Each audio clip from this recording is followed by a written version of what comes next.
ოპოზიციისა და ევროპარლამენტარების შემდეგ EUTH-ის საპარლამენტო ასამბლეის პრეზიდენტს წერილით მიმართა ამერიკელმა კონგრესმენმა ჯონ უილსონმა. ის მოუწოდებს EUTH-ის საპარლამენტო ასამბლეის პრეზიდენტს ამ ეტაპზე უარი თქვას თბილისში ვიზიტზე. კონგრესმენმა უილსონმა, რომელიც ქართული ოცნების ხელისუფლებას არალეგიტიმურად მიიჩნევს, სოციალურ ქსელ X-ში გამოაქვეყნა გაგზავნილი წერილიც.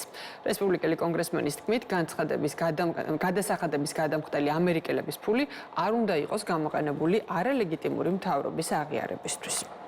ჯო უილსონი ახალი კუბილიუსია, ახალი რასა არის, ახალი როთია, იმიტომ რომ ეს ადამიანები ქართული საზოგადოებისთვის უკვე ბჭყალებში გაწვდა და მათ განცხადებებს არავინ აღარ აქცევს ყურადღებას და ეხლა ახალი პირი გამოაჩინეს, ახალი პირი, რომელიც ისევ და ისევ თავისი განცხადებებით ცდილობს რომ ჩაერიოს ჩვენი ქვეყნის შიდა საქმეებში და თავისი განცხადებებით როგორმე კოლექტიური ნაცმოძრაობის ნარატივზე დაждდეს და მის განცხადებებს შემდეგ მათი განცხადებები კოლექტიური ნაცმოძრაობის განცხადებები მოყვეს და როგორმე ისევ და ისევ ჩვენს ქვეყნის ქუჩებში გაიზარდოს მუხტი, ის მუხტი, რომელიც მათი გაგებით, მაგრამ რა თქმა უნდა, ეს არუმატებელი იქნება, როგორმე გადაიზრდება გადატრიალების ძალობაში. კარგად დაიმახსოვროს, როთი იქნება, კუბილიუსი იქნება თუ ქართული სახელი და გვარის მქონე და პასპორტის მქონე ადამიანებს, რომელსაც ქართულის არაფერი არ ცხიათ ნამდვილად, რომ ჩვენს ქვეყანაში ნაცმაიდანი არ მოხდება.